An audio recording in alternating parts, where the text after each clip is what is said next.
जानकारी के लिए रुक करना चाहेंगे उत्तर प्रदेश से हमारे UP state head Raghavendra Pratap Singh का। राघवेंद्र, अगर बात करें तो जिस तरीके से बीजेपी जो है वो धरातल तलाशती नजर आ रही है, लगातार उनकी तरफ से एक्शन देखा जा रहा है, आपके पास क्या कुछ जानकारी है?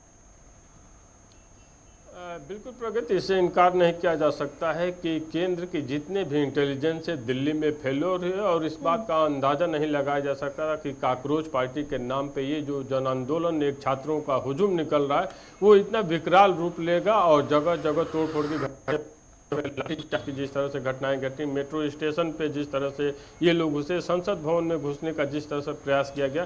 प्रगति, इससे पहले भी सरकारें चाहे जिसकी भी रही हो, कांग्रेस की रही हो, गठबंधन की रही हो या फिर अटल बिहारी वाजपेयी जी की रही हो, हर सरकार में इस तरह के पेपर लीक की घटनाएं देखने को मिली है। लेकिन ये चाहे हम नरेंद्र मोदी की सरकार की बात कर लें या मनमोहन सिंह की सरकार की बात कर लें या पूर्ववर्ती सरकारों की बात कर लें, किसी भी सरकार में पेपर लीक की घटनाओं पे युवाओं को न्याय नहीं मिला। चाहे रेलवे भर्ती बोर्ड की बात कर लें, एसएससी पेपर की बात कर लें, नीट पेपर की बात कर लें, हर सरकारों में पेपर लीक होते रहे। इतना ही नहीं, उत्तर प्रदेश की बात कर लें तो उत्तर प्रदेश लोक सेवा आयोग में पीसीएस के पेपर, समीक्षा अधिकारी के पेपर और एलटी ग्रेड परीक्षा के पेपर, अपर निजी सचिव के पेपर भी लीक होने की घटनाएं अखिलेश यादव की सरकार में देखने को मिली। इसके पहले भी पूर्ववर्ती सरकारों में भी इस तरह के पेपर लीक हुए। योगी आदित्यनाथ की सरकार में भी तमाम पेपर लीक समय पूर्व हुए। और अगर सही मायने में देखा जाए तो चाहे हम सीबीआई जांच की बात कर लें, एसआईटी जांच की बात कर लें या एसटीएफ जांच की बात कर लें, कोई भी जांच एजेंसियां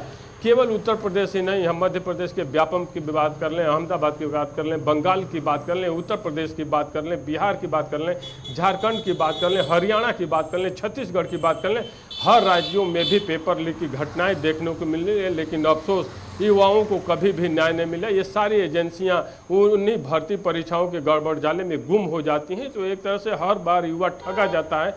अब काकरोच जनता पार्टी के नाम पे ही जिस तरह से ये जैसा सैलाब उमड़ा है युवाओं का, और जिस तरह से राजनीतिक दल भी अपनी रोटी सेकने का प्रयास कर रहे हैं, क्योंकि 2027 में भी बिल्कुल बिल्कुल राघवेंद्र, कहीं ना कहीं यही मुद्दा है और यही जो प्रोटेस्ट है, यही जो आंदोलन है अपने मुद्दों से भटकता नजर आ रहा है। क्योंकि पेपर लीक को लेकर जो प्रोटेस्ट शुरू हुई थी, जो मुद्दा छेड़ा गया था, अब वो राजनीतिक रोटियां सेकने का केंद्र बन गया। लौटूंगे आपके पास, देहरादून से हमारे सहयोगी उपेंद्र सिंह राणा भी हमारे साथ जुड़ रहे हैं, उनका रुख करना चाहेंगे। उपेंद्र, अगर बात करें तो देहरादून को जो है बेस बनाया गया था कांग्रेस की तरफ से, छात्रों की गूंज इस बार देहरादून काफी कांग्रेस की तरफ से अगर बात करें तो इसे सफल प्रोग्राम आयोजन बता रही थी कांग्रेस। अब लगातार जिस तरीके से विद्रोह बच्चों में देखा जा रहा है, देहरादून की क्या कुछ स्थिति है? क्योंकि कहीं ना कहीं यह भी खबर है कि बीजेपी और कांग्रेस आपस में प्रदर्शन करने के लिए तैयार है।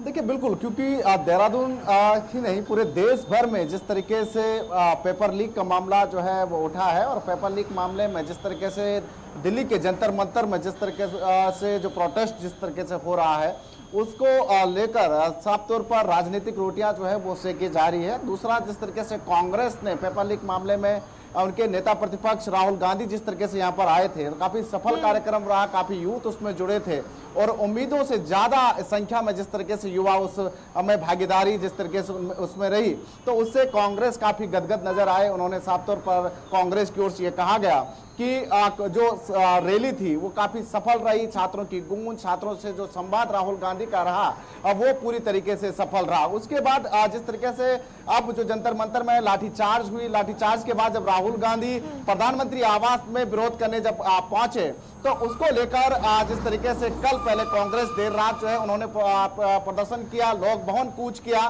देर रात को, और उसके बाद आज जो है भाजपा के प्रदेश अध्यक्ष महेंद्र भट्ट के नेतृत्व में भाजपा के तमाम नेता और कार्यकर्ता आज कांग्रेस भवन कूच करने जो है वो पहुंचे। हालांकि पूरा प्रदर्शन जो है वो शांतिपूर्ण तरीके से लौटेंगे उपेंद्र आपके पास। तो देखिए, इस पूरे मामले को लेकर अब सियासी संग्राम भी है, एक सियासी संघर्ष भी है और इसी पूरे मामले पर सियासत भी।